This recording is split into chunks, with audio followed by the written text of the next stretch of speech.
Deciding when to release an MMO can be a delicate task. Whether you believe it or not, the time of year, as well as competing MMOs, play a major factor for any game that's trying to stand out from the crowd. Funcom's Martin Bruusgaard, who is a self-proclaimed Guild Wars fan, stressed concerns over the timing of launching the Secret World. We have Jason Winter with us to talk more about the issue.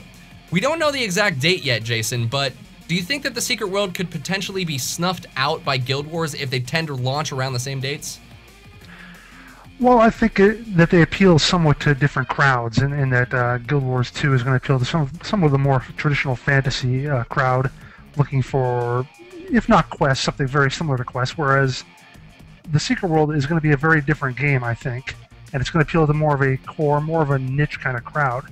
Obviously, there's going to be some overlap, and I'm personally interested in both, but I think what it comes down to is that the quality of the game is what stands out more so than exactly when it's released. I even think that looking at the way these two games play is just so distinctually different that, as you said, it's just going to apply to two different types of gamers, and it's just not going to be the same game, and I don't think they necessarily have to worry because they're not going after the same crowd. Right, and I think you don't want to get too wrapped up in that sort of thing and just completely plan your schedule around what other companies are doing. Well, it seems like the longer you wait, the more competition you will have on the market. For example, Star Wars is now out, and they've got to deal with people choosing the Secret World over Star Wars. Do you think that it hurts a game more to hold off on its release and face more competition, or is it worse to necessarily rush the title and end up with maybe an incomplete game?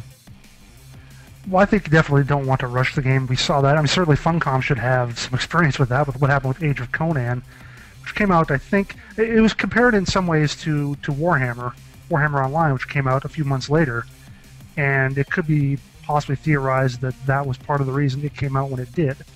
The issue with a game coming out, trying to massage your release schedules not to hit something else, it maybe affects short-term sales because you are going to have the competition right at the beginning there for box sales and that sort of thing, but MMOs have to be thought of as more of a long-term kind of process, and if you screw up your launch by having it too early, too full of bugs, or whatever, sometimes you just can't recover from that. Yeah, and we've seen that many times with many other games. Well, hopefully this doesn't affect the Secret World too much. As we've kind of said, they're going to be two completely different games, but for all of your gaming-related news, keep your browser tuned right here to GameBreaker.tv every day, all day.